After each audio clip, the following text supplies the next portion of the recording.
The Psyche of Success, the video blog that helps you reach the next level. Education, entertainment, and motivation to help you and your team succeed in business and in life. Subscribe, share, and learn. Welcome to the Psyche of Success with your host, Jody Holland. All right, guys, Jody Holland here with the new edition of Leadership Corner. Very glad to have you on. For those of you who are joining us, I had been doing these on television for a really long time. Because of all the COVID-19 stuff, we've made some changes. This is going to be a Facebook Live every Monday at 4 p.m. Central. So make sure that you mark your calendars. Each week, we're going to give you a new tip. Today, we're going to be talking about how you lead through change. Viktor Frankl is one of my favorite guys that I've read. He wrote a book called Man's Search for Meaning. And if you look at Frankl's history, he and his parents and his entire family ended up being taken from Austria and put into concentration camps. He ended up in 4 different concentration camps, including Auschwitz. And during that time, he started really trying to evaluate how do we create meaning and how do we survive difficulty, challenge, and change. And he came up with 3 basic things. The first is you have to create a work or you have to do a deed that you see as valuable. This could be the job that you have. This could be volunteer work. Ideally, from a business setting, we are creating a strong enough mission and a vision that people wake up every day and they go, oh man, I'm so glad I get to be a part of this. And I'm so glad I get to make an impact or a difference. I think that we spend a whole lot of time telling people that they should just want to work without trying to create the meaning behind it. Frankl said that we are wired for working with meaning, for working with a purpose. Second is you have to experience something or you have to encounter someone that has an impact on you.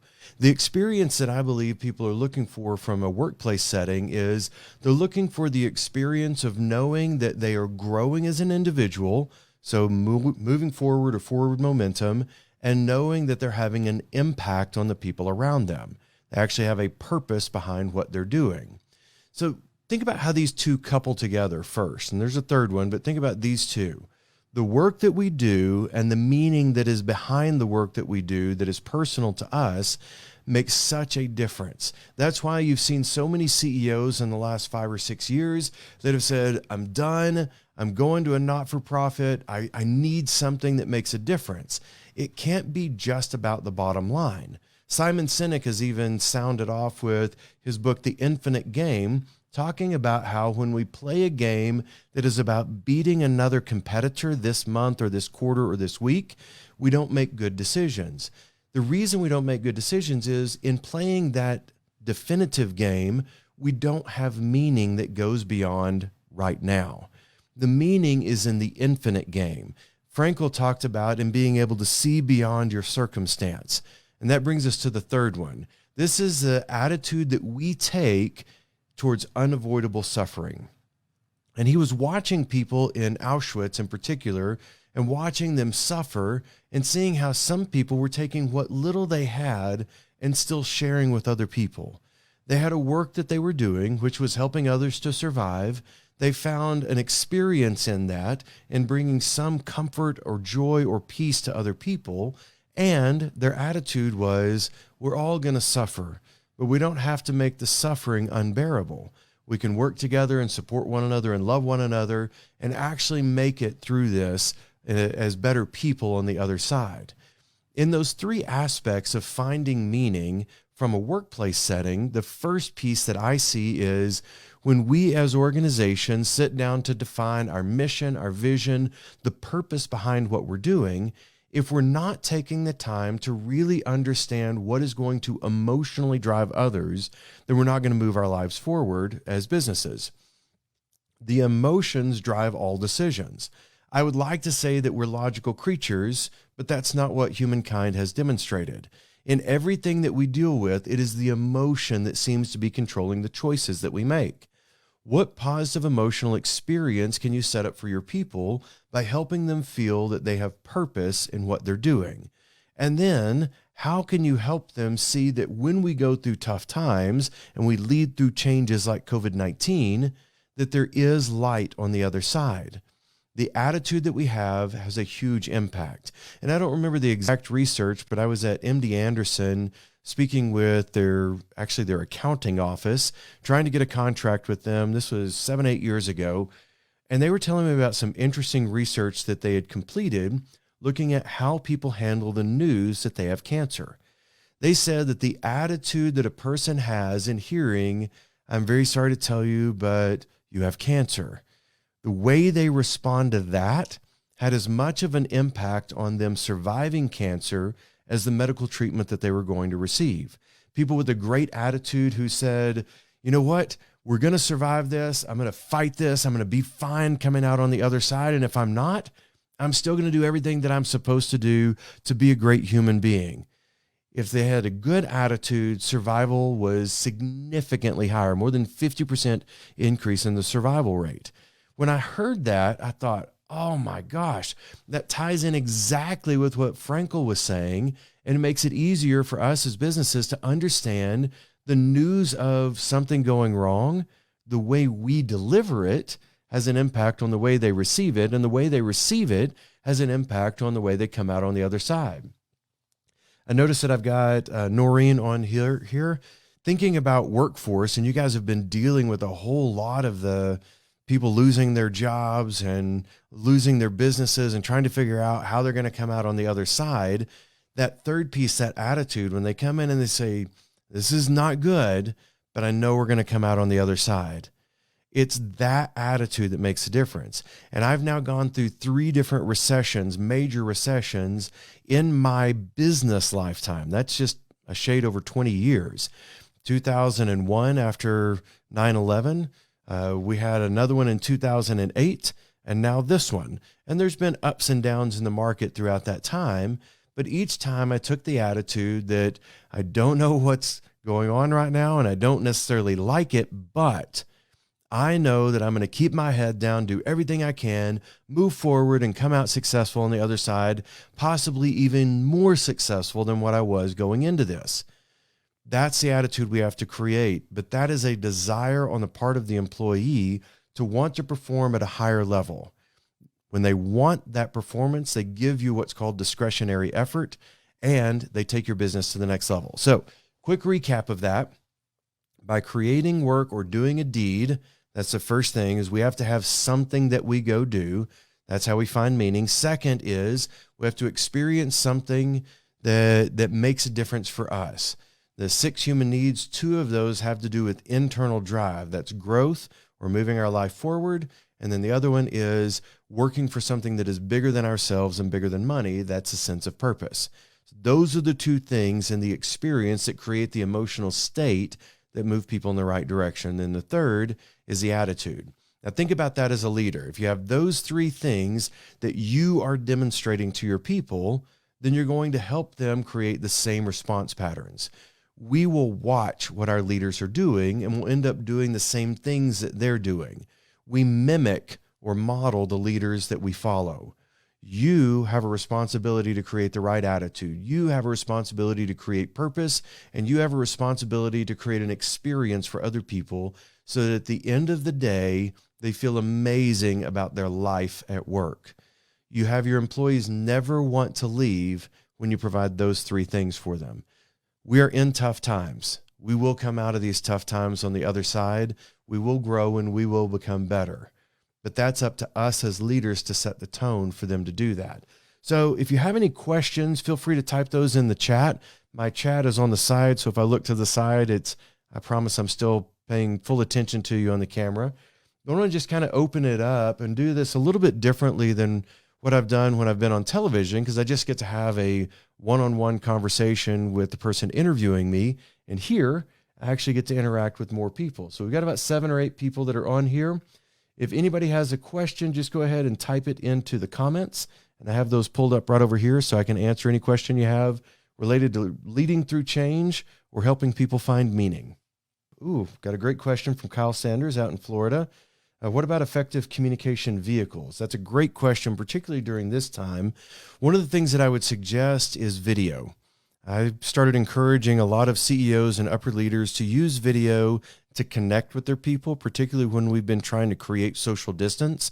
One CEO of a credit union that I'm working with, I had him start creating videos just telling his people, we're in this together, we're going to get through this together. Here's what we are here to accomplish. We are here to serve our members. And he would go into the mission and the purpose behind what we were doing. That helped them experience something better. And then he bragged about how his employees were reaching out to the members and how his employees were reaching out to local businesses to try to support them and to try to take care of people. When you make a video demonstrating your values and reminding people of why we're here, it helps them to stay connected. So communication vehicles, there's a lot of different ways you can do it. One of the other ones that I've seen is some phone systems allow you to leave a voicemail on every phone simultaneously. I had a client in the Dallas area that every morning the CEO would take his favorite quote and a couple of thoughts about that quote, and he would simply record a 60-second message. Hey guys, quote for the day is this. Here's my thought on that. Let's go out there and have an amazing day. People started craving that message from the CEO that reminded them that there is purpose in what they were doing. You can use a number of other ones. I've always used management by walking around. I learned that from a CEO named Woody Gilliland. That was at Abilene Regional Medical Center in Abilene, Texas. And he would walk around and just check on people, but he was very cautious not to say, tell me what's wrong. And I've been telling people for over 20 years, don't ask the wrong question. The question that he would ask instead was, tell me something that is going great in your organization right now. Tell me something that's going great in your department. Brag on somebody. Well, yeah, I want to hear some good stuff about people. What he was doing was he was allowing people to look for the good. So next question we got from Doreen was, do you know any system to send messages? There's several out there. One is callemall.com, and it's CALLEMALL.com. It allows you to basically do a reverse call. So you would record the message, you'd put in all the phone numbers that you would want to send it to, and then it sends it out. There's also mass texting. Google Voice allows you to do a text message out to a lot of people. There's also a number of other ones that'll allow you to do that. I use MailChimp quite a bit for my emails that I send out to people. And then Kajabi is my e-learning platform, and it has an email system built into it as well. But I have a friend in Abilene that owns a martial arts studio, and he does the texting to everybody. I'm not exactly sure which system he's on, but when I Googled it and looked it up, I found about 10 or 15 different systems out there. Most of them will cost a little bit. Call them all costs like 7 cents per voicemail that you leave. But if you have a small team of 15 or 20 people, it's a very cheap way to make sure that you get something positive in front of them on a daily basis. I also I use covideo.com, which was actually designed for the auto industry originally, but I did a 1-year series of quick leadership tips. If you're interested in getting those, I send them out every Monday. So all I need is your email address, and you can just private message it to me on Facebook, and I'll get you signed up for that. Make sure you get those every Monday morning. They come out pretty early. They're about 5 a.m. I never figured out how to adjust the time on there, but it's a way that I can keep a positive video in front of people to start their week. Mondays are my favorite day of the week. I have tons of good things happen on Monday. My attitude about Mondays is Mondays are not suffering, but they are unavoidable. So I'm going to make the best of them. See if I missed any questions here. Looks like I've got all of those. I really appreciate you guys being on here. I'm going to try to keep most of these to 30 minutes or less, even with the Q&A. And then I also do some longer form things. If you look on this page, you can see that Kyle Sanders, I interviewed him and had him teach about how you create a great culture. And I know a couple of the people that are watching right now were on that as well. It went over really well. There were over 200 views the first day, watching him do a 30-minute training on what it's like as a CEO to do a great culture. And Kyle has run several hospitals, an amazing leader. I have enjoyed getting to know him.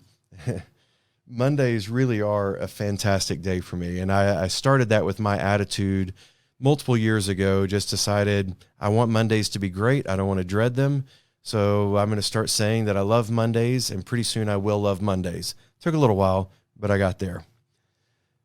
One last request. Any other questions out there from those of you watching? If not, thank you guys for joining me on the Leadership Corner. We're going to be doing this, like I said, every Monday at 4 p.m. Central. So make sure you set your calendar for it, and I look forward to seeing you next Monday. You guys have a great day. Leave you with this thought. The attitude that you wake up with, you get to determine whether you keep that attitude or choose a better one. Just like we need to bathe every day we have to change our attitude into something that doesn't stink and something that is appealing to others. The attitude that we carry with us is an amazing testimony to our viewpoint on life. Check out psycheofsuccess.com. I've got a ton of stuff on there. I have a monthly program with new training every single month in there. Also have ways that you can sign up for coaching as well as small business packages. So last question I got from Doreen is, can Kyle do a session on advancing your career to CEO? That is a great idea, Doreen. I will get with Kyle and get him to come up with something on that. I am quite confident that man can come up with great content on how you advance to CEO. Thank you guys for tuning in. We'll see you next Monday. Thank you for listening to the Psyche of Success. Give us a 5-star rating, subscribe, share with your friends, take out billboards about how much you love us if you want, but just make sure to apply the lessons learned and live fully into your potential. We'll see you next week for another episode of the Psyche of Success.